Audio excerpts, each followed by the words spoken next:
దేవుని గురించిన లక్షణాలు బైబిల్ అధ్యయనంలో తెలుసుకోవచ్చు. బైబిల్ అధ్యయనం చేసే కొద్దీ దేవునితో సహవాసం ప్రార్థన రూపకంగా వస్తుంది. ఎలా ప్రార్థన చేయాలి? కొన్నిసార్లు సమయం ఉంచుకుని, కొన్నిసార్లు ఏ సమయం మనం అనుకోకపోయినా కానీ మనసులో మనకు కలిగే ప్రేరేపణ ద్వారా, కొన్నిసార్లు సంఘంలో జరిగే కార్యక్రమాల ద్వారా, కొన్నిసార్లు మీకు ఫ్రెండ్, మీకు మిత్రులుగా ఉన్నవాళ్ళు, వాళ్ళతో కలిసి నడిచే నడకలో వాళ్ళు మనం ప్రార్థన చేసుకుందాం అన్నప్పుడు ఇలా వ్యక్తిగతంగా బైబిల్ అధ్యయనం మరియు ప్రార్థన ద్వారా దేవునితో దగ్గరగా ఉండవచ్చు. మూడవది ఉపవాసం. ఉపవాసం అంటే సమీపముగా ఉండడం. ఎగ్జాక్ట్లీ. ఉప అంటే దగ్గరగా, వాసము అంటే ఉండుట. ఉపవాసం అనంటే దేవునితో గడపటానికి మీకు ఏదైతే అడ్డం వస్తుందో వాటిని పక్కన పెట్టడం. కొద్ది రోజులు, కొద్ది క్షణాలు, కొద్ది నిమిషాలు, కొద్ది గంటలు. ఉదాహరణకు భోజనం అడ్డం వస్తుంది, మధ్యాహ్నం పూట భోజనం పక్కన పెట్టండి, ఒకరోజు దేవునితో గడపండి. ఉదాహరణకు వాట్సాప్ అడ్డం వస్తుంది, ఒకరోజు వాట్సాప్ పక్కన పెట్టండి, ఒకరోజు వాట్సాప్ పక్కన పెట్టి ఆయనతో సమయం గడపండి. మీకు ఫేస్బుక్ అడ్డం వస్తుంది, ఫేస్బుక్ ఫాస్టింగ్ చేయండి, వాట్సాప్ ఫాస్టింగ్ చేయండి, సెల్ ఫోన్ ఫాస్ట్ చేయండి, భోజనం ఫాస్ట్ చేయండి. కొంతమంది నిద్ర ఫాస్టింగ్ చేస్తారు, కొంతమంది దాన్ని ఏమంటారు, విద్యార్థులు నేను ఫాస్టింగ్ చేయాలి కాబట్టి స్కూల్కి వెళ్ళను అని అనకండి. స్కూల్ పక్కన పెట్టి ఫాస్టింగ్ చేయాల్సిన అవసరం లేదు. శనివారం పూట స్కూల్ ఉండదు కదా, అప్పుడు చేయండి. సో మనకు దేవునికి మధ్యలో ఏదైతే అడ్డంగా ఉందో, ఏ పనులైతే అడ్డంగా ఉన్నాయో, ఏ అనుదిన కార్యక్రమాలు అయితే అడ్డం వస్తున్నాయో వాటిని ఒక రోజు కోసం పక్కన పెట్టి, లేకపోతే కొన్ని గంటల కోసం పక్కన పెట్టి దేవునితో సహవాసం కలిగి ఉండొచ్చు. ఇలా ప్రాక్టికల్గా చాలా ఉన్నాయి, మీరు చేయొచ్చు. ఇవి నేను చెప్పినవి ఒక మూడే. ఒకటి సహవాసం, రెండు వ్యక్తిగతం, మూడవది ఉపవాసం. ఇంకా చాలా ఉన్నాయి. సమయం దొరికినప్పుడు అవి కూడా మీరు ఎక్స్ప్లోర్ చేయండి. రైట్? బైబిల్ పూర్తిగా చదవాలనుకుంటున్నాను కానీ చదవలేకపోతున్నాను. మీరు పూర్తిగా చదవాలి అని అనుకుంటే దానికి మీ సెల్ ఫోన్ చూపించండి. అందరూ చూపించండి. మీ దగ్గర సెల్ ఫోన్ ఉందా? ఆ సెల్ ఫోన్లో, ఓకే, ఎక్సలెంట్, ఆ సెల్ ఫోన్లో ఇంటర్నెట్ ఆన్ చేసుకుని గూగుల్ అని కొడితే గూగుల్ వస్తుంది. అందులో ఇయర్లీ ప్లానర్ వార్షిక బైబిల్ అధ్యయన ప్రణాళిక అని కొట్టండి. బోల్డ్ వస్తాయి, ఒకటి కాదు, బోల్డ్ వస్తాయి. అందులో మీకు ఏది నచ్చితే ఆ ప్రణాళిక తీసుకుని మీ గూగుల్ క్యాలెండర్లో వేసుకుంటే రోజు ఏం చదవాలో అదే చెప్తుంది. మీరు చదువుకుంటూ వెళ్ళిపోవటమే. కానీ ఓ 365 రోజుల్లో బైబిల్ పూర్తి చేయటం అన్నది ఎవరెస్ట్ శిఖరం ఎక్కటం ఏం కాదు. దానివల్ల నీకు వచ్చే లాభం ఏం లేదు. కొత్తగా నీకు పైనుంచి ఏదో దేవుడు వరాలు కురిపిస్తాడు, నీకు లడ్డూ కావాలా నాయన టైప్లో తీసుకొచ్చి ఇస్తాడు, ఏమీ కాదు. అధ్యయనం ఇంపార్టెంట్, చదవటం కాదు. చదవటం అని అంటే న్యూస్ పేపర్ పొద్దున్న ఏం చేస్తాం మనం? చదువుతాం. దాన్ని అధ్యయనం చేస్తాడు ఎవడన్నా? ఎవడు న్యూస్ పేపర్ అధ్యయనం చేయడు. అంటే జస్ట్ కొంచెం అవగాహన తెచ్చుకుంటారు అంతే. అధ్యయనం అంటే ఏమిటి? కొంచెం లోతుగా వెళ్ళి అధ్యయనం చేయాలి. అది చాలా ఇంపార్టెంట్. అది లేకుండా హల్లెలూయా స్తోత్రం అని అంటే దానివల్ల మరణాత మాత్రమే జరుగుతుంది. అంటే ఆయన వచ్చేంత వరకు వెయిట్ చేస్తుంటాం అంతే, అంతకుమించి ఏం కాదు. ఓకే, అధ్యయనం చేయాలి. అధ్యయనం బైబిల్ మొత్తాన్ని 2 ఏళ్లలో పూర్తి చేయొచ్చు, 3 ఏళ్లలో పూర్తి చేయొచ్చు, 5 ఏళ్ళు పట్టినా పర్వాలేదు. కానీ అధ్యయనం చేయాలి. అధ్యయనంలో ఒక్కొక్క పుస్తకాన్ని ఒక్కొక్కసారి చదవచ్చు, ఒక్కొక్క లేఖను ఒక్కొక్కసారి చదవచ్చు, ఒక్కొక్క ప్యాసేజ్ను ఒక్కొక్కసారి చదవచ్చు. అలా మీరు ప్రణాళిక పెట్టుకుంటే చేయటం ఈజీ అయిపోద్ది. నేను దేవునిలో స్థిర మనస్సు కలిగి ఉండాలి అంటే ఎలా? ఇంతకుముందు దేవునిలో ఉండాలి అన్నారు, ఇప్పుడు స్థిర మనస్సు కలిగి ఉండాలి అన్నారు. అడిషన్ ఏంటంటే స్థిరమైన మనస్సు. ఆ స్థిరమైన మనస్సు అన్న పదం ఎందుకు వచ్చింది అని అంటే, ఇప్పుడు కొద్దిసేపు ప్రభువులో ఉన్నట్లు, కొద్దిసేపు ప్రభువులో లేనట్లు మీకు అనిపిస్తోంది. ఒకవేళ నేను కరెక్ట్గా మీ ప్రశ్న అర్థం చేసుకుని ఉంటే ఎలా అనిపిస్తుందంటే, నాకు ఇప్పుడు ఇలా ఉన్నారు, దేవునిలో ఉన్నాను అన్న దేవునిలో ఉన్నాను అన్న ఫీలింగ్ ఉంది. ఇది అయిపోయి ఇంటికి వెళ్తున్నారు, దేవునిలో లేనేమో అన్న ఫీలింగ్ వస్తుంది. అది అలాంటి చంచలమైన మనస్సు ఎప్పుడొస్తుంది అని అంటే, మీకు దేవుని పట్ల సరైన అవగాహన లేకపోతే వస్తుంది. మీరు పనికి వెళ్ళినా, పాట పాడినా, మందిరంలో ఉన్న, కెమెరా పట్టుకున్న, మ్యూజిక్ చేసిన, లేకపోతే మైక్ సెట్ చూసినా, నాలాగా ఇలా పట్టుకొని వాక్యపరిచర్య చేసిన, ఏ పని చేసినా దేవుని కోసం, దేవుని వలన, దేవుణ్ణి బట్టి చేస్తున్నాను అన్న అవగాహనలోకి వస్తే మీకు ఈ చంచల మనస్సు ఇక ఉండదు. మీకు అర్థమవుతుందా నేను చెప్పేది? కేవలం ఇలా పట్టుకుని మాట్లాడితేనే దేవుని పని, మోకాళ్ళు వేసి కన్నీళ్లతో ప్రార్థన చేస్తేనే దేవుడి పని, బాసికాలు వేసుకుని బైబిల్ చదివితేనే దేవుని పని, అలా కాదు. బైబిల్ అలా చెప్పదు. బైబిల్ ఏం చెప్తుంది అంటే, మీ ఆలోచనలు, మీ జీవన విధానం దేవుని వాక్య సంబంధంగా ఉంటే, దేవుని వాక్య పరిధిలో ఉంటే, మీరు ఏ పని చేసినా ఆ పని దేవునికి ఒక ఆరాధనే, ఆ పని దేవునితో సహవాసమే, ఆ పని దేవుని కోసం చేయటమే. అలా చేయగలిగితే మీకు తృప్తికరమైన జీవితం ఉంటుంది. చాలా తృప్తిగా చేస్తారు. చేసిన చిన్న దాంట్లో కూడా చాలా సంతృప్తి మీరు పొందుతారు. అదే దేవునిలో స్థిరంగా ఉండటం అంటే. ఓకే, నాలో ఉన్న క్రియలను జయించాలి అంటే ఎలా? దేవుడికి నా పట్ల కలిగి ఉన్న ప్రణాళిక నాకు తెలియాలంటే ఎలా? మీ క్రియలను జయించటం అని అడుగుతున్నారు. నేను సరిగ్గా ఆ ప్రశ్నను అర్థం చేసుకుంటే, మీ ఉద్దేశంలో మీ హృదయంలో పుట్టే తలంపులు, ఆ తలంపుల ప్రకారం మీరు బలహీనంగా, లేకపోతే బలహీనత ఇది అన్న క్రియలు ఏవైతే మీకు కనిపిస్తున్నాయి, ఉదాహరణకు నేత్రాశ, శరీరాశ, జీవపు డంబం కావచ్చు. అంటే కళ్ళతో చూస్తూ చేసే పాపం బలహీనత, చేతులతో చేస్తూ చేసే క్రియలు వాటి బలహీనత, ఇలాంటివి ఒకవేళ మీరు అడుగుతున్నారు అని అంటే, దానికి మీ క్రియలలో మీరు బలపడాలి, లేకపోతే మీ క్రియలు దేవునికి ఇష్టకరంగా ఉండాలి అని అంటే చాలా చాలా సింపుల్. ఇంతకుముందు చెప్పినట్లుగా మీ ప్రతి క్రియలు కూడా, మీరు చేసే ప్రతి పనిని కూడా దేవుని సన్నిధిలో ఉంచి ఒకసారి చూడండి. ఇది ఆయనకు ఆమోదమా కాదా అనేది తెలుస్తుంది. ఎలా తెలుస్తుంది? ఏంటి నాకు? ఫర్ ఎగ్జాంపుల్, మీరు బైక్ తీసుకుని బయటికి వెళ్ళారు. ఇక్కడ నుంచి రాజమండ్రి వెళ్ళాలి. ఈ రోడ్డు గుండా వెళ్ళిపోయారు, రాజమండ్రి వచ్చేసింది. అక్కడ మన గూడాలమ్మ దేవి అది దాటి వెళ్ళిపోయారు. మెయిన్ హైవే వచ్చింది. ఇప్పుడు లెఫ్ట్ తీసుకుంటారు. లెఫ్ట్ తీసుకుంటూ ఉంటే మీరు రోడ్డుకు ఏ పక్కకి వెళ్తారు? రోడ్డుకు ఏ పక్కకి వెళ్తారు? ఏ పక్క మీరు బండి నడుపుతారు? పక్క రైట్ సైడ్ నడిపితే తప్ప? రైట్ సైడ్ ఉండేది రోడ్డు కాదా? ఏమంటారు? రోడ్డే అది కూడా, కానీ నడపరు. ఎందుకు నడపరు?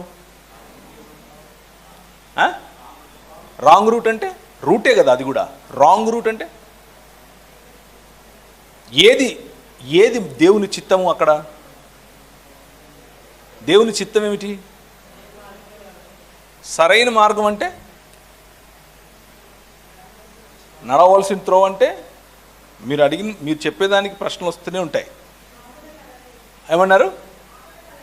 ఆపద కలగకూడదు. Okay, excellent. ఆపద కలగకూడదు. ఇంకా నిర్ణయింపబడిన మార్గం. ఇంకా అది మనకి ఎక్కడ తెలుస్తుంది? అది మన నిర్ణయం. ఎవరు నిర్ణయించారు? గవర్నమెంట్ పెట్టిన నియమం అంటే ట్రాఫిక్ నియమం. ట్రాఫిక్ నియమం ఉల్లంఘిస్తే ఎక్కడ ఉంటాం? జనరల్ హాస్పిటల్లో ఉంటాం, కట్లు కట్టించుకొని ఇలా ఉంటాం. రైట్? సో దేవునిలో మన క్రియలను సరిచేసుకోవటం, దేవుని చిత్తాన్ని చెయ్యాలి అని అంటే ఆయన నియమాలు, ఆయన కట్టడలు అనుసరించడమే. Simple, very simple. మనం పెద్దగా దీంట్లో మతం కట్టేదేమీ లేదు, కష్టపడి చాలా సింపుల్.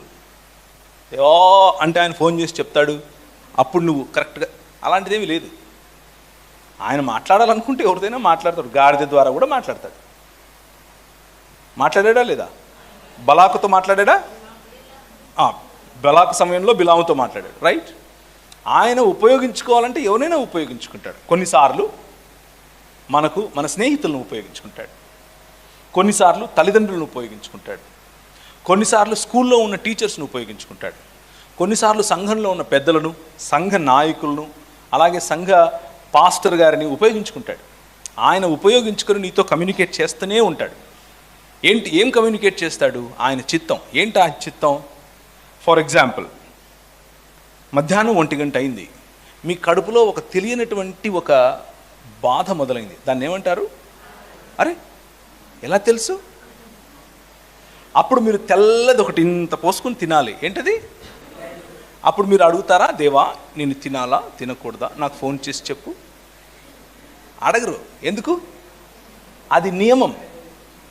ఆకలికి భోజనం నియమం కదా, అలసటకు నిద్ర నియమం, నిర్ణయానికి వాక్యం నియమం.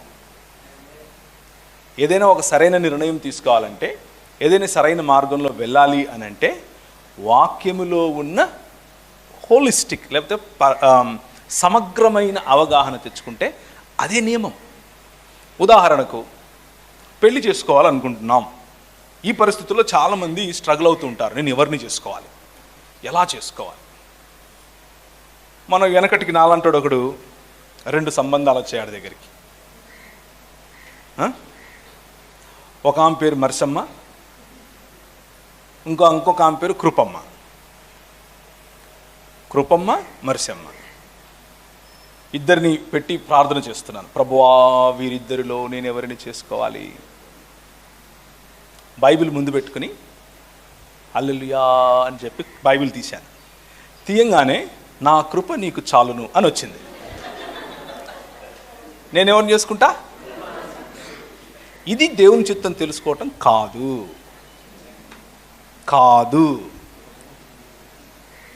ప్రాక్టికల్ ఎగ్జాంపుల్ కదా, చాలామంది స్ట్రగుల్ అవుతారు ఈ విషయాలు. అందుకనే చెప్తున్నాను, అదే చెప్తున్నాను. అలా చేసుకోకూడదు.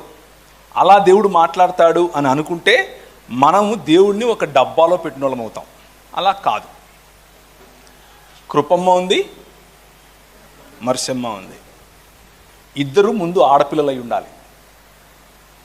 పురుషుడు పెళ్లి చేసుకోవాలనుకుంటే ఆడపిల్ల అయి ఉండాలి. ఎందుకు? అది దేవుని నియమం. ఒక స్త్రీకి ఒక పురుషుడినే దేవుడు చేశాడు, అయితే ఒక పురుషునికి ఒక స్త్రీని దేవుడు చేశాడు. ఇది దేవుని నియమం. 2, మర్సియమ్మ, కృపమ్మ వీళ్ళిద్దరూ క్రైస్తవులే అయి ఉండాలి, లేకపోతే దేవుణ్ణి తెలుసుకున్న వారే అయి ఉండాలి. మళ్ళీ క్రైస్తవులు అని అంటే మా కులపోళ్ళ అని అనుకుంటారు పొరపాటున. అలా కాదు, దేవుణ్ణి తెలుసుకున్న వాళ్ళే అయి ఉండాలి. ఎందుకు అని అంటే చీకటితో వెలుగుకు సంబంధం ఉండదు. ఈ 2 నియమాలు, ఈ రెండిటి తరువాత, ఈ 2 ఫుల్ఫిల్ అయిపోయిన తర్వాత వచ్చేవన్నీ ప్రిఫరెన్సెస్. ఉదాహరణకు నేను ఎంబీబీఎస్ డాక్టర్ని, నాకు కూడా ఇంకొక డాక్టర్ తోడైతే బాగుంటుంది, తప్పేమి లేదు. నేను ఒక టీచర్ని, కానీ నా భర్త నాలాగా టీచర్ కాకుండా ఇంజనీర్ అయితే గనక నేను పిల్లల్ని చూసుకుంటాను, ఆయన సమాజానికి ఉపయోగపడతాడు, తప్పులేదు. ఇవన్నీ ప్రిఫరెన్సెస్, మీ ఆలోచనలు. ఈ ప్రిఫరెన్సెస్లో మీరు మీ పరిచర్య కోసం, మీ స్థానిక సంఘ అభివృద్ధి కోసం, అలాగే మీ వ్యక్తిగత ఆత్మీయ లేకపోతే ఆధ్యాత్మిక లేకపోతే దేవుని రాజ్య పని కోసం మీరు పెట్టుకునేటటువంటి ప్రిఫరెన్సెస్ ఏవైతే ఉన్నాయో ఇవన్నీ కూడా దేవుడు ఆనర్ చేస్తాడు. మీ ఇష్టం, నో ప్రాబ్లం. కానీ మొదటి 2 మాత్రం ఎలాంటి పరిస్థితుల్లో కాంప్రమైజ్ లేదు. పురుషుడిని పురుషుడు చేసుకుంటాను అన్నా, స్త్రీని చేసుకుంటాను అన్నా అది దేవుని నియమం కాదు. అలాగే క్రైస్తవేతరుణ్ణి క్రైస్తవురాలు చేసుకుంటాను అంటే అది దేవుని నియమం కాదు. మిగిలినవి మీ ప్రిఫరెన్సెస్. ప్రార్థించండి, సమయం తీసుకోండి, స్నేహితులున్నారు, పెద్దలున్నారు, పాస్టర్లున్నారు, సమయం గడపండి వారితో. వాళ్ళ దగ్గర కొంచెం వాళ్ళ విజ్డమ్, వాళ్ళ జ్ఞానాన్ని కొంచెం తీసుకోండి. మీకు నచ్చింది, మీకు ఉపయోగపడేది, మీ అభివృద్ధికి ఉపయోగపడేది స్పష్టంగా తెలుసుకొని మీరు పెళ్లి చేసుకోండి. ఉదాహరణకు కొన్ని చోట్ల, అంటే హైదరాబాద్ లాంటి చోట్ల, ఇక్కడ ఉన్నాయో లేవో నాకు తెలియదు, హైదరాబాద్ లాంటి చోట్లలో లేకపోతే విశాఖపట్నం లాంటి చోట్లలో ప్రీ మ్యారిటల్ కౌన్సిలింగ్ అనేది ఉంటుంది. అంటే పెండ్లికి ముందు కౌన్సిలింగ్, ఆ అమ్మాయి యొక్క పర్సనాలిటీ మీ పర్సనాలిటీ సెట్ అవుతుందా లేదా, ఒక పెద్దలు, తెలిసిన వాళ్ళు పెద్దలు కూర్చుని ఇద్దరితో మాట్లాడినప్పుడు కొన్ని విషయాలు బయటకు వస్తాయి, వాటిని అర్థం చేసుకోవచ్చు. అలాగే ఉద్యోగంలోకి వెళ్ళాలి. దేవుని నియమం ఏమిటి? మనిషి కష్టపడి పని చేయటం దేవుని నియమం. పని చేయకుండా కూర్చోవటం దేవుని నియమం కాదు. పని చేయకుండా నేను తింటాను అనంటే అది దేవుని నియమం కాదు. పని చేయటం దేవుని నియమం. ఏ పని చేయాలి? ఎవరైనా చెప్తారా ఏ పని చేయాలో? ఏ పని అన్నిటికంటే శ్రేష్టమైంది? శ్రేష్టమైన పని చెప్పండి. ఏంటి గొనుగుతున్నారు? ఏం చెప్పాలి? ఏం చెప్తే వీడు మళ్ళా మనల్ని ఏమడుగుతాడో అనా? ఏ పని శ్రేష్టం అన్నిటికంటే? దేవుని. ఓకే, ఎలా చేయాలి దేవుని పరిచర్య? కరెక్ట్ చెప్పారు, ఆన్సర్ కరెక్ట్. ఎలా చేయాలి?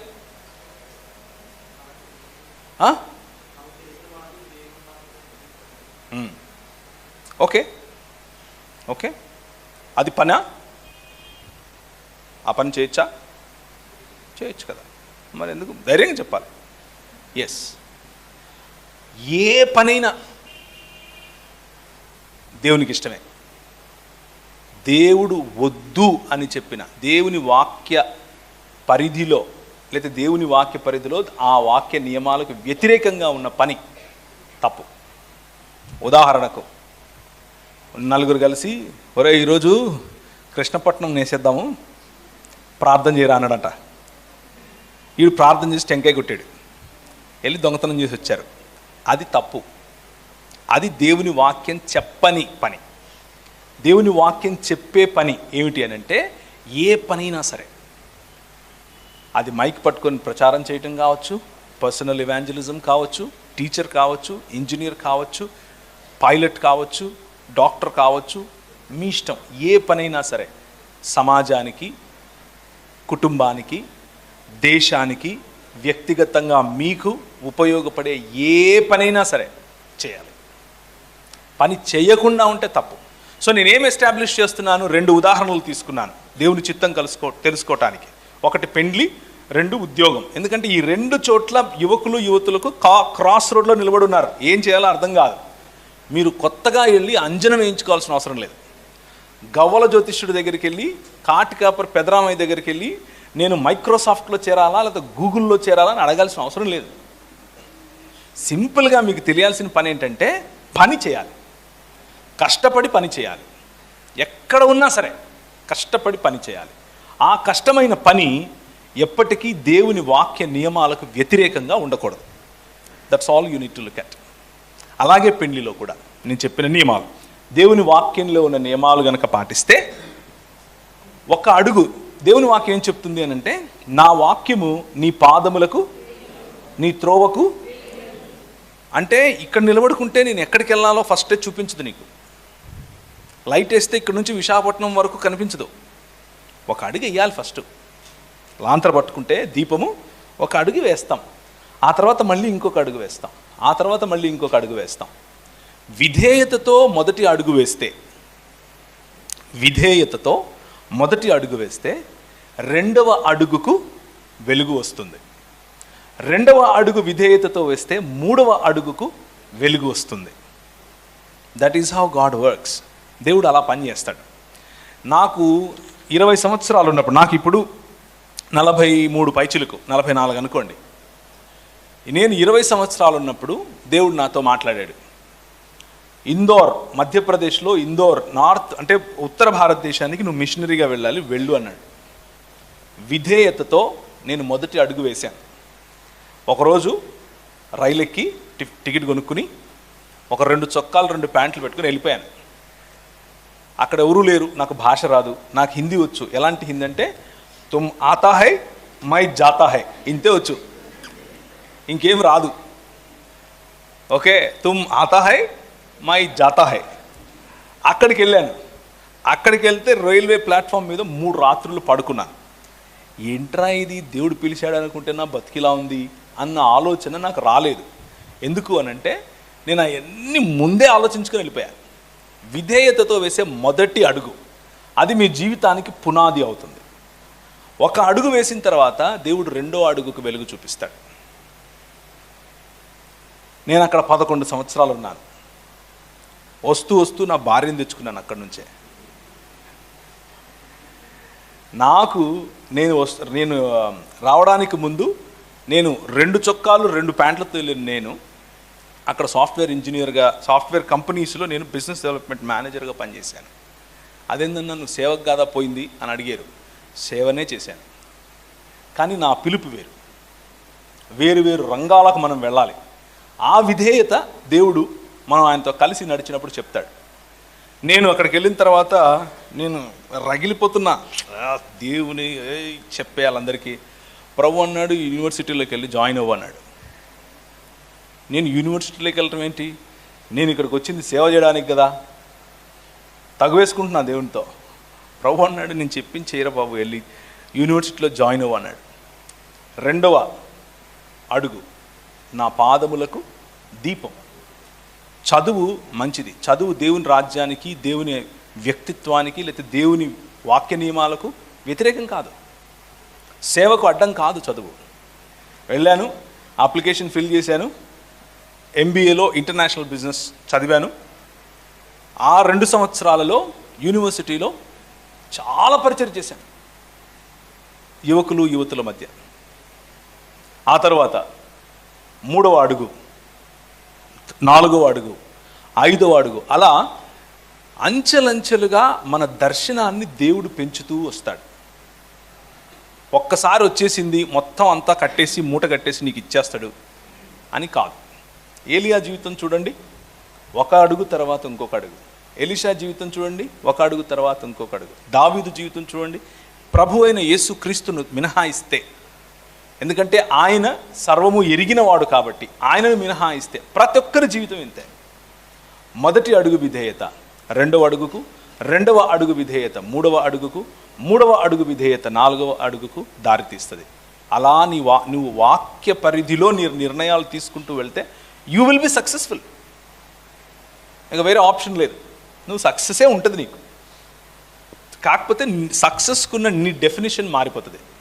ప్రజలకు సక్సెస్కున్న డెఫినేషన్ ఏంటంటే ఎక్కువ ధనం సంపాదించాలి, ఎక్కువ పరువు సంపాదించాలి, ఎక్కువ దాన్ని ఏమంటారు డిగ్రీలు సంపాదించాలి, ఇలా ఎక్కువ మెడల్ ఆస్తులు కట్టాలి, ఇలాంటివి. కానీ మనకున్న డెఫినేషన్ వాక్య పరిధిలో సక్సెస్ తృప్తి, సంతుష్టికరమైన జీవితం. రాత్రి పడుకుంటే ఆనందంగా నిద్ర వస్తుంది. రాత్రి కళ్ళలోకి నోవా పాస్టర్ వచ్చి అరవడం, బాగా నిద్ర వస్తుంది. సంతృప్తికరమైన జీవితం, వాక్ విత్ ద లార్డ్. వారు చాలా ప్రశాంతంగా హార్ట్ఫుల్గా, మీరు చాలా ప్రశాంతంగా హార్ట్ఫుల్గా నవ్వుతున్నారు. బట్ ఎలా? నేను చాలామంది దైవజనులను చూశాను, బట్ ఇంత హార్ట్ఫుల్గా ప్రకాశవంతమైన నవ్వు చూడలేదు. దాన్ని నేను కాంప్లిమెంట్ అనుకుంటున్నాను. Thank you very much. చాలా సంతోషం. మీరు ఎవరు రాశారో కానీ గుండ్రంగా జిలేబీలాగా రాశారు. మీరు కూడా చాలా ప్రకాశవంతంగా రాశారు.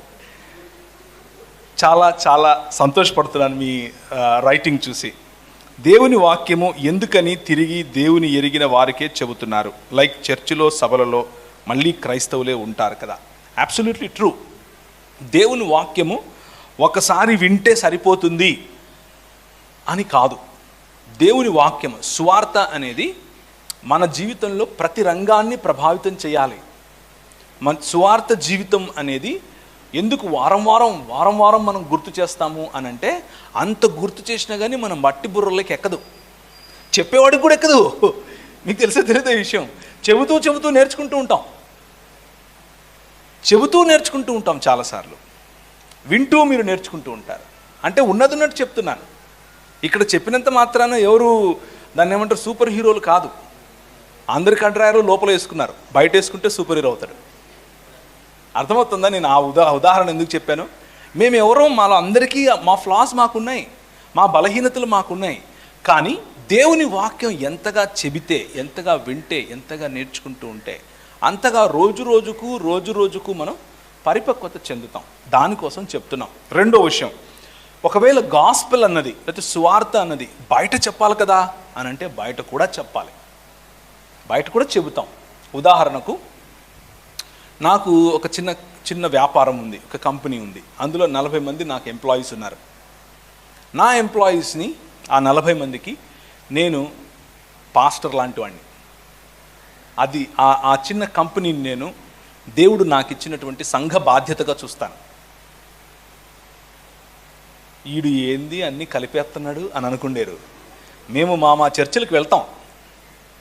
నేను ఒక చర్చికి వెళ్తాను, మా పాస్టర్ గారు బోధిస్తే నేను కూర్చుని వింటాను.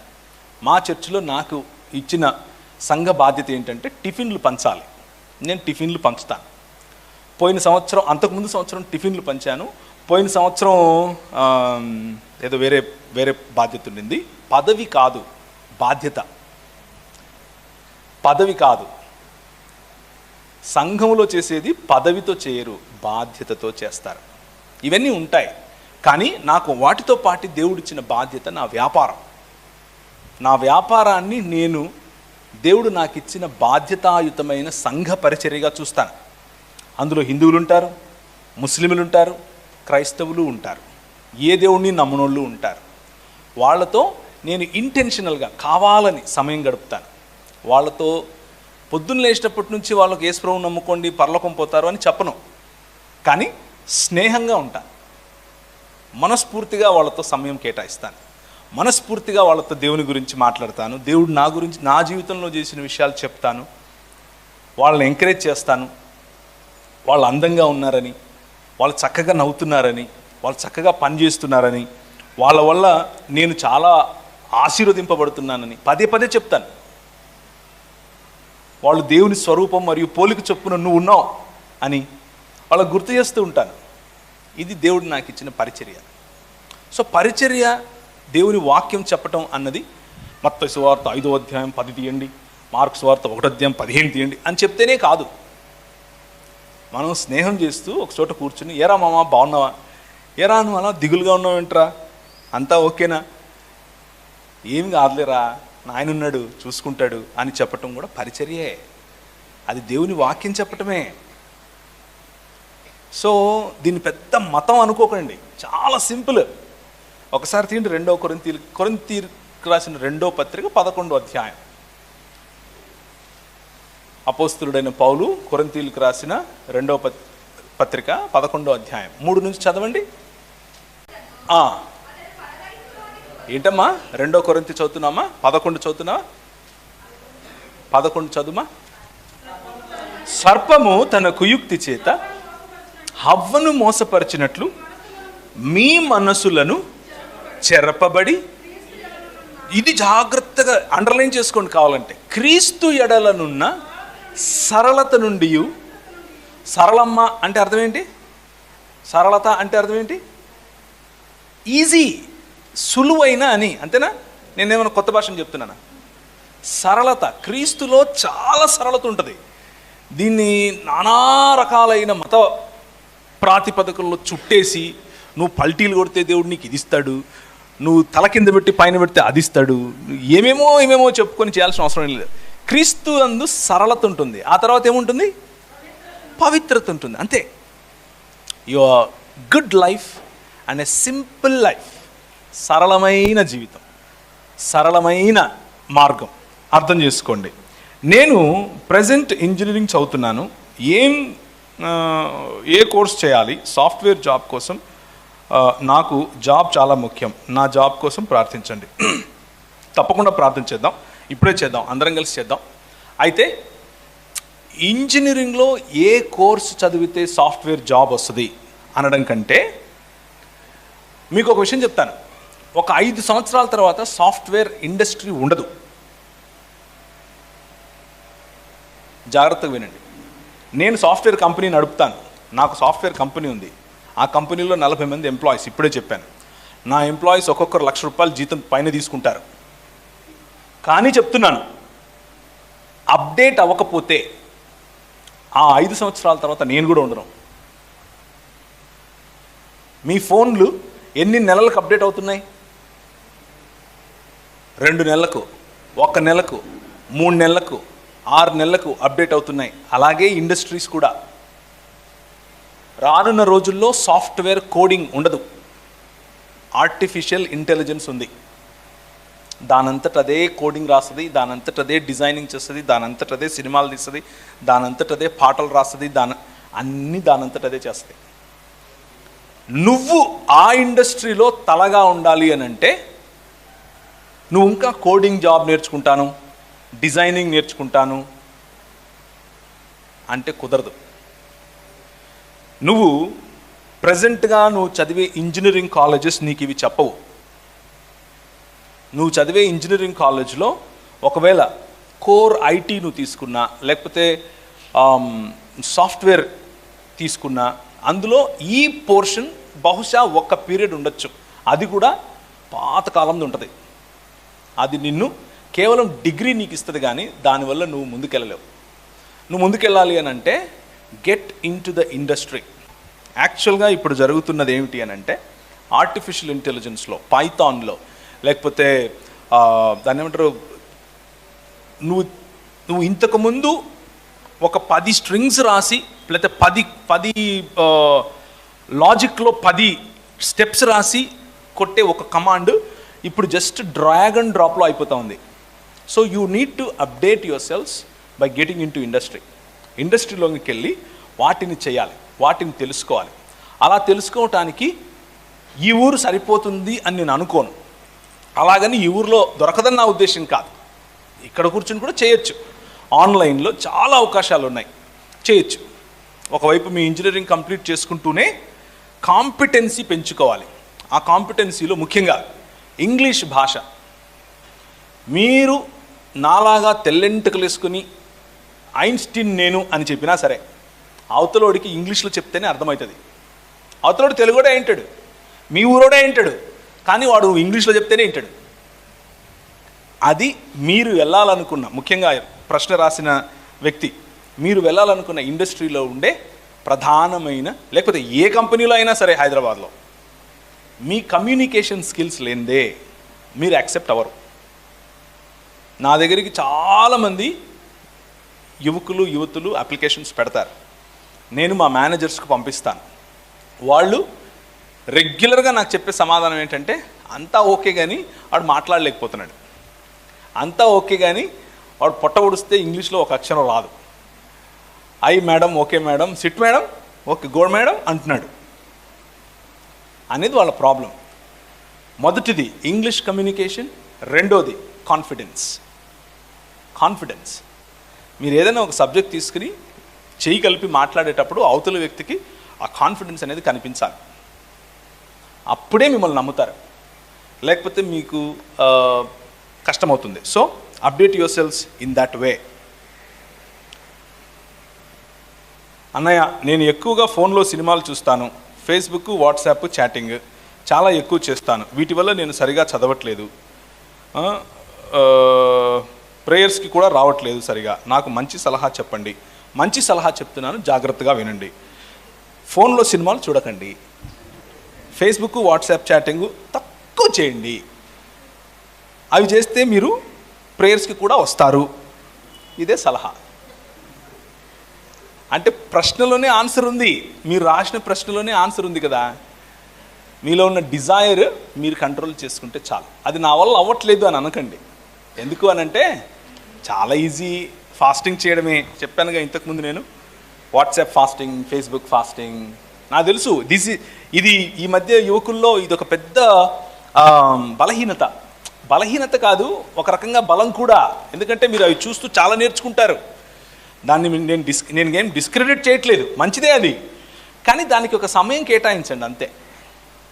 మాటికి అదే చేయకండి, ఒక సమయం కేటాయించండి. ఫర్ ఎగ్జాంపుల్, వాష్రూమ్లో కూర్చున్నాడు అంటా ఉంటాడు, అరే నువ్వు వచ్చిన పని అయిపోయిందిరా అనేది కూడా తెలియదు ఆడికి, అంటా ఉంటాడు. ఆడి ఏలు ఒకరోజు ఏలు ఇలా ఇలా అని లాస్ట్కి ఇలా ఇలా ఇలానే ఉంటుంది, ఇంకా లాస్ట్కి అది ఖాళీగా ఉండదు. రైట్? మీరు చూసే రీల్స్ ఎన్ని సెకండ్లు ఉన్నాయి? 10 సెకండ్స్, 30 సెకండ్స్. ఇక వాళ్ళు చేసే వాళ్ళ బతుకులు చూడాలి. ఇంకా వీడు ఈ వరకు ఇట్లా 10 సార్లు అని ఉంటాడు, ఒరే నన్ను చూడరా, నాకు లైక్ ఫ్రెండ్స్, నచ్చితే సబ్స్క్రైబ్ బటన్ కొట్టండి ఫ్రెండ్స్ అనేవాడు ఇప్పుడు అది కూడా 30 సెకండ్లలో చెప్పేయాలాడు. అది వాళ్ళ ఇండస్ట్రీ పరిస్థితి అలా ఉంది. రైట్? సో కొద్దిగా కంట్రోల్ చేసుకోవడం కోసం అలా అలా అనడం ఆపితే చాలు. అలా అని చెప్పి నేను మిమ్మల్ని ఫోన్లు పక్కన పెట్టేయండి, ఫోన్లో సైతాన్ ఉంటుంది, మీరు ఫోన్ చూస్తే మీరు నరకం పోతారు, ఇలాంటి సుత్తి మాటలు ఏం చెప్పను. మీరు ఫోన్లో బైబిల్ చదువుకోవాలంటే ఫోన్లో వేసుకోండి బైబిల్, నో ప్రాబ్లం, నేను కూడా అలాగే చేస్తాను. కానీ ఫోన్లో ఉన్న యాప్లో విషయం లేదు, ఇక్కడుంది. మ్యాగ్నెట్ అంతా ఇక్కడుంది. ఫోన్ ఏముంది, నువ్వు ఆడిస్తే ఆడుతుంది. కానీ దానికే నువ్వు నీ స్వతంత్రం ఇచ్చేసావనుకో, అది నిన్ను ఆడిస్తే నువ్వు ఆడాలి. దాన్నే వ్యసనం అంటారు. ఎలాగైతే ఆల్కహాల్ ఒక వ్యసనమో ఫోన్ ఒక వ్యసనం, ఎలాగైతే టొబాకో ఒక వ్యసనమో ఫోన్ ఒక వ్యసనం. దాన్ని తగ్గించేందుకు మెథడ్స్ ఉన్నాయి. ఇక్కడుందంతా, ఇక్కడ నువ్వు కంట్రోల్ చేయాలి మెల్లిమెల్లిగా. నేను ఎలా చేశాను, నాకు కూడా ఇది పట్టింది. ఒకరోజు ఈ పురుగు కుట్టింది. పురుగు కుట్టిన తర్వాత నేనేం చేశాను అంటే మెల్లిమెల్లిగా చూడ్డాన్ని వినడంతో ఆపాను.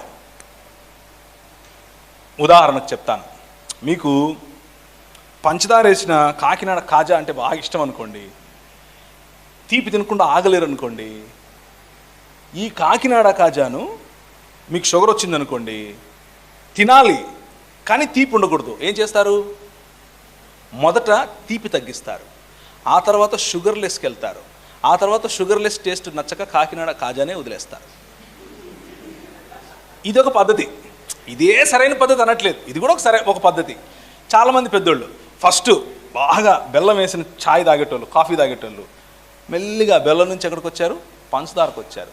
పంచదార నుంచి స్టీవియాకు వచ్చారు. స్టీవియా నుంచి షుగర్లెస్కి వచ్చారు. షుగర్లెస్ తర్వాత ఇది తాగితే ఎంత, తాగకపోతే ఎంత అన్నారు. ఒకరోజు రాత్రి వెళ్ళకపోతే ఇదొక పద్ధతి. నేనేం చేశాను అని అంటే, వీడియో చూడటం అనేది ముఖ్యంగా సాయంత్రం రాత్రిపూట పడుకోవటానికి గంట లేకపోతే 2 గంటల ముందు మీ స్క్రీన్స్ ఆఫ్ అవ్వకపోతే మీకు నైట్ అంతా నిద్ర సరిగ్గా ఉండదు. మీరు చూసింది తిరుగుతూ ఉంటుంది. This is our physiology. మన మైండ్ అలా పనిచేస్తుంది. సో మనం ఏం చేయొచ్చు అంటే, చూడటం నుంచి వినడానికి రావచ్చు. అంటే ఈ 2 పని చేయడం బదులు ఇది ఆపేసి ఇది పని చేస్తుంది. కొన్ని రోజుల తర్వాత దాన్ని సమయం తగ్గించవచ్చు. అరగంట వినేదాన్ని 15 నిమిషాలు చేయొచ్చు. 15 నిమిషాల నుంచి 5 నిమిషాలు చేయొచ్చు. 5 నిమిషాల తర్వాత పక్కన నీకు పెళ్ళైంటే నీ భార్యను మాట్లాడమంటే ఆమె మాట్లాడుతుంటే నిద్రపోతావు. లేదనుకో మీ అమ్మనో అక్కనో కబుర్లు చెప్పుకుంటూ నిద్రపోతావు. ఇంతకుముందు మనం ఇలాగే చేసాం, మీకు గుర్తుందో లేదో. 6 బయట సాయంత్రం 7 అవ్వంగానే మంచిగా అరుగుల మీద కూర్చుని బాగా తిన్న తర్వాత ఏమి బాగున్నావా అని ఏమంటే, బాగున్నా, ఇంత నువ్వు హైదరాబాద్ పోయింటిమి అని ఈమె మొదలు పెడితే ఒక అరగంట మాట్లాడుకుంటే నిద్ర వచ్చేస్తుంది. చక్కగా నిద్రపోయేటోళ్ళు బయట మంచాలు వేసుకుని. మనం అందరం ఇలాగే పెరిగాం. రైట్? చక్కగా గాలి వస్తుంది. So going back to our original roots, మళ్ళీ మనం అలా వెళ్ళిపోవచ్చు. కాకపోతే కొంచెం అభ్యాసం తీసుకుంటే, అలాగే దాంతోపాటు మీ మనసు ఆధ్యాత్మికత వైపుకు, సంఘము, యాక్టివిటీస్, యూత్ ఫెలోషిప్, మ్యూజిక్ చాలా ఉన్నాయి కదా, వాటిని కూడా చేయొచ్చు. Praise the Lord. యేసుక్రీస్తు ప్రభు ఆరాధన మందిరం అన్న మాట ఏం అర్థం కావట్లేదు. పాస్టర్ బ్రదర్ చిట్టిబాబు గారు కయ్యూనికి అడిగేశారా? కయ్యూనికి భార్య ఎలా వచ్చింది? ఇంతేనా? ఓకే. రిబ్కా ఇస్సాకు ఎందుకు మోసం చేసింది? దేవుడు చెప్పాడు కదా, పెద్ద కుమారుడు చిన్నవాడికి దాసుడు అని మరి ఎందుకు? ఇవన్నీ చాలా దాన్ని ఏమంటారు, థియలాజికల్ క్వశ్చన్స్. నాకు 15 నిమిషాలే ఉన్నాయి. చాలా లోతైన వేదాభ్యాసంతో కూడిన ప్రశ్నలు. సింపుల్గా ఆన్సర్ చెప్తాను, సమయం ఎప్పుడన్నా ఉన్నప్పుడు కొంచెం డీటెయిల్డ్ డిస్కషన్లోనికి వెళ్దాం. కయీనుకు భార్యే వచ్చింది, చెల్లి లేకపోతే అక్క రాలేదు. దేవుని వాక్యం కయీనుకు భార్య దొరికింది అని రాస్తే నేను అక్కడితో ఆగుతాను, అంతకు మించి వెళ్ళను. ఆమె ఆదాము పిల్లల్లో ఒకటి అయ్యుండొచ్చు, కయీనుకు వరసకు చెల్లెయ్యుండొచ్చు అన్న దాకా నేను వెళ్ళను. ఎందుకంటే బైబిల్ ఆ విషయం చెప్పట్లేదు కాబట్టి. బైబిల్ ఎక్కడ మాట్లాడితే అక్కడ మాట్లాడటం, ఎక్కడ మాట్లాడట్లేదో అక్కడ మాట్లాడకపోవటం మనిషికి మంచిది. ఇది నేను నమ్ముతాను. దానికి ఇంకొక రకమైన ఆన్సర్ కూడా ఉంది, అది చాలా విస్తృతమైన ఆన్సర్, అది ఇప్పుడు అవసరం లేదు. రిబ్కా గురించి వస్తే దేవుడు ఎప్పుడూ ఎవరిని మోసం చెయ్యమని చెప్పడు, ఆయన ఏ రోజు చెప్పలేదు. కానీ మనిషి తన స్వార్థం చేత మోసం చేస్తాడు. మనిషి తన స్వార్థంతో ఏదో సంపాదించాలని, ఏదో ప్రముఖుడవ్వాలని, ఏదో ముందుండాలని తప్పు చేస్తాడు. కానీ దేవునికి ఉన్న గొప్పతనం ఏమిటంటే, రిబ్కా చేసినటువంటి ఆ మోసంలో కూడా తన ప్రణాళికను ఆయన నెరవేర్చుకోగల సమర్థుడు మన దేవుడు. అది మనం అక్కడ నేర్చుకునేటటువంటి పాఠం. మనిషి తప్పు చేసినా, మనిషి నిర్ణయం తప్పైనా కానీ దేవుడు తన కూల్, తన సాంత్వన, లేకపోతే తనకున్న ఈ బ్యాలెన్స్డ్ అప్రోచ్ మిస్ అవ్వకుండా తను పెట్టుకున్న ప్రణాళికను సంపూర్ణం చేయగలవాడు మన దేవుడు. అది మన దేవునికి ఉన్న గొప్పతనం. Praise the lord. పాస్టర్ గారు, జీవితం అంటే ఏమిటి? ఓ రంగుల కళ. మీరు ఇలాంటి ప్రశ్నలు ఇస్తే నేను ఇంక ఉండాలా, ఇక్కడ వెళ్ళిపోవాలా? లోకంలో మనిషిని ప్రేమించునంతగా దేవుణ్ణి ఎందుకు అంతలా ప్రేమించలేము? ఓకే, మనిషి కనిపిస్తాడు, దేవుడు కనిపించడు.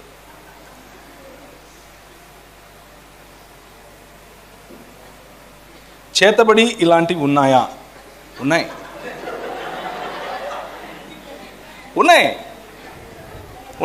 జరుగుతాయి. అంధకార సంబంధమైన దురాత్మ సమూహముల యొక్క ప్రభావం చేతబడి రూపంలో ప్రజలు చేస్తారు. పడద్రోయబడినటువంటి దేవదూతల యొక్క సమూహము, వాటి ప్రభావానికి మనిషి లొంగి వాటిని దేవీ దేవతలు అనుకుని వాటి వెనుక పరిగెట్టి వాటి ద్వారా ఇంకొకరికి ముప్పు తీసుకొని రావాలి అనే ఆలోచనలు ప్రపంచంలో జరుగుతూ వచ్చాయి. బైబిల్లో వీటిని చిల్లంగి పనులని, బాణామతి అని, చేతబడి అని ఇలాంటి మాటలు బైబిల్లో ఉన్నాయి, రాశారు.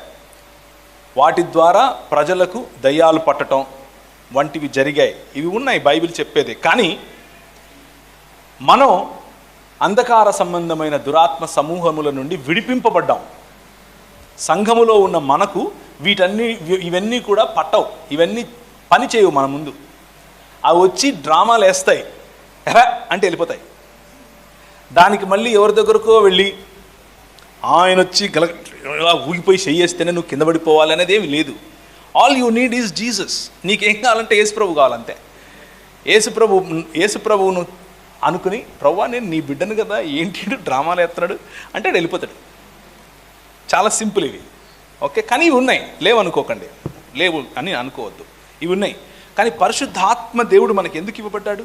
పరిశుద్ధాత్మ దేవునిలో ఉన్న శక్తి ఏమిటి అని అంటే, పరిశుద్ధాత్మ దేవుడు ఇలాంటి అంధకార సంబంధమైన క్రియల నుండి, అంధకార సంబంధమైన దురాత్మ ప్రభావాల నుంచి, దుష్ప్రభావాల నుంచి వాటిని జయించడానికి మనకు శక్తినిస్తాడు. రైట్? చాలా చాలా ఈజీగా వాటిపైన శక్తినిస్తాడు. కొన్నిసార్లు కొన్ని మొండిగా ఉంటాయి. వాటిని జయించటం కోసం పెద్దల, పాస్టర్ల యొక్క, అలాగే దైవికంగా జీవిస్తున్నటువంటి వారి యొక్క సహాయం తీసుకోండి, తప్పులేదు. మనం ఏదైనా పని తలపెట్టినప్పుడు ఒకరినొకరం సహాయం చేసుకుంటాం కదా, అలాగే ఇది కూడా సహాయం చేసుకోండి. కానీ ఇంకొకరు సహాయం చేస్తున్నాడని చెప్పి ఆయన దుకాణం పెట్టేస్తే సంఘం విడిచిపెట్టి అక్కడికి వెళ్ళకండి. ఆ సహాయం కాస్త ఆయన నీ మీద వాడతాడు. ఆ తర్వాత బిడ్డ నువ్వు వచ్చావు కదా మరి ఎట్లా అని మొదలు పెడతాడు. ముందు 5,000, తర్వాత నా ప్రోగ్రామ్కి 10,000 అంటాడు, నా తర్వాత నాతో ఫోటో తీసుకుంటే 20,000 అంటాడు. అలా మెల్లిమెల్లిగా దురాత్మ ఈ చేతబడి పోయి ఈయనే పడతాడు నీకు. సో అలాంటి వాటికి పడకండి. స్థానిక సంఘానికి కట్టుబడి ఉండండి. అది మిమ్మల్ని మీకు బలం ఎప్పటికైనా. ఒంటరిగా ఉన్నప్పుడు తప్పుడు పనులు చేయకుండా ఉండాలి అంటే ఎలా చేయకుండా ఉండాలి? ఇదేంటి, ఎలా చేయకుండా ఉంటే చాలు. ఓకే, మీకు ఒంటరిగా ఉన్నప్పుడు బలహీనత అనిపిస్తోంది అని అంటే మీరు ఒంటరిగా ఉండే సమయాన్ని తగ్గించండి. ఈజీ కదా. ఉదాహరణకు మీ ఇల్లుంది, మీ ఇంట్లో మీ రూముకు గడియ పెట్టకండి, గడియ తీసేయండి. సో ప్రైవసీ, తలుపేస్తే ప్రైవసీ ఉంటుంది, గడియ పెడితే సీక్రెసీ వస్తుంది. సీక్రెసీకి ప్రైవసీకి తేడా ఏంటి? ప్రైవసీ అంటే నువ్వు నీ ఏకాంతంలో నువ్వు చేసుకోవాల్సిన పనులకు నీకు సమయం ఉండాలి. సీక్రెసీ అంటే ఎవరూ చూడకుండా, ఎవరూ నిన్ను గమనించకుండా నువ్వు చేసుకునేటివి. అలాంటివి నువ్వు తగ్గించాలి అని అంటే గడియ తీసేయండి అంతే.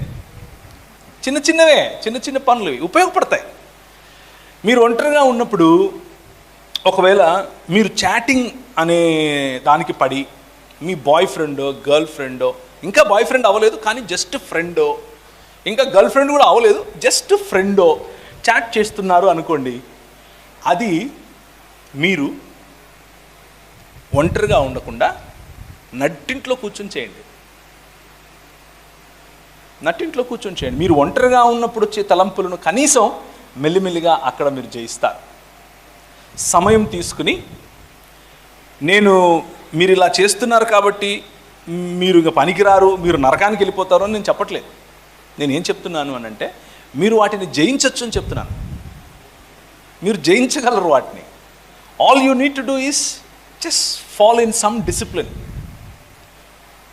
2 గంటలు ఒంటరిగా ఉండాలనుకున్న మీరు మెల్లిమెల్లిగా టైం తగ్గించి 5 నిమిషాల వరకు కేటాయించండి. 6 నిమిషాలు, 10 నిమిషాలు, అరగంట చాలు. అంతకంటే ఎక్కువైతే అది సీక్రెసీ అవుతుంది.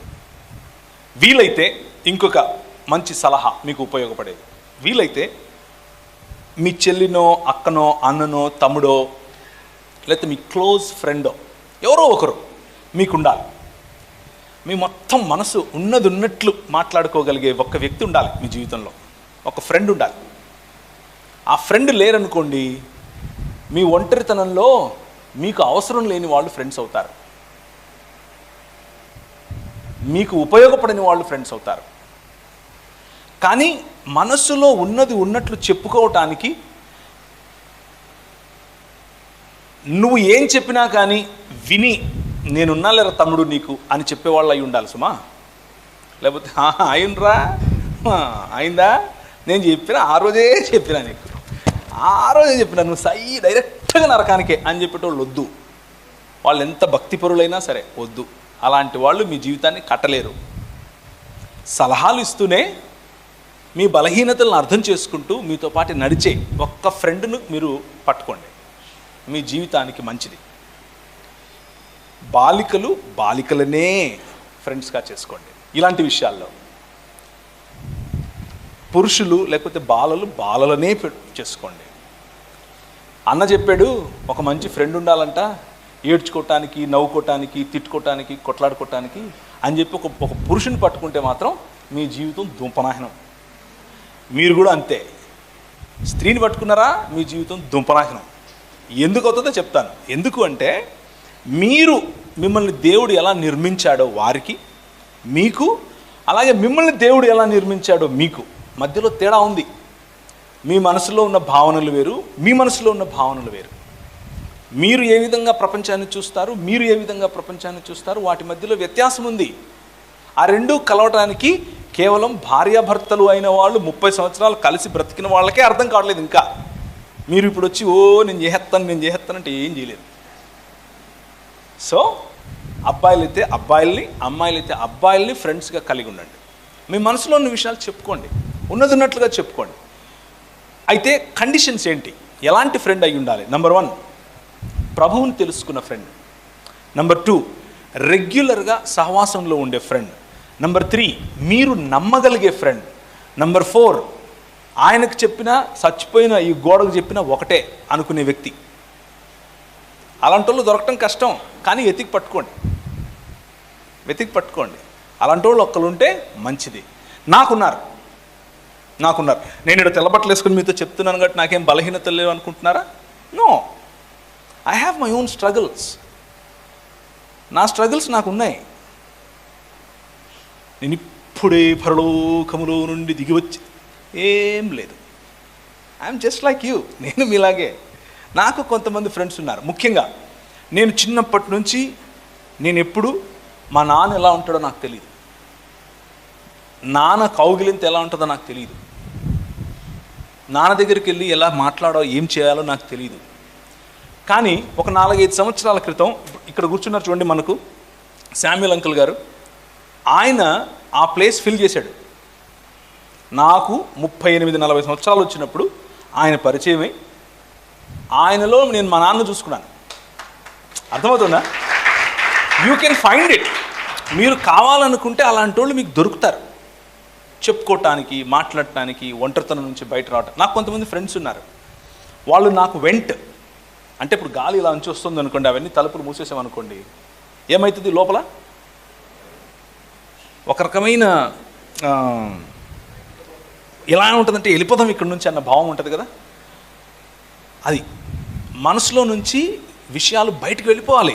వెంట్ అనేది ఉండాలి. అందుకనే మనం వెంటిలేషన్ అంటాం. ఇలా వచ్చిన గాలి అలా వెళ్ళిపోవాలి. దానికి మీకు ఒకరు ఫ్రెండ్గా ఉండాలి. ఒకరో ఇద్దరో, ఒక అక్కో ఒక అన్నో మీకు ఉండాలి. మీరు వెతికి పట్టుకోండి. మీకు ఒకవేళ దొరకకపోతే కనీసం మీకంటే చిన్నవాళ్ళ కోసం మీరు అలా ఉండండి.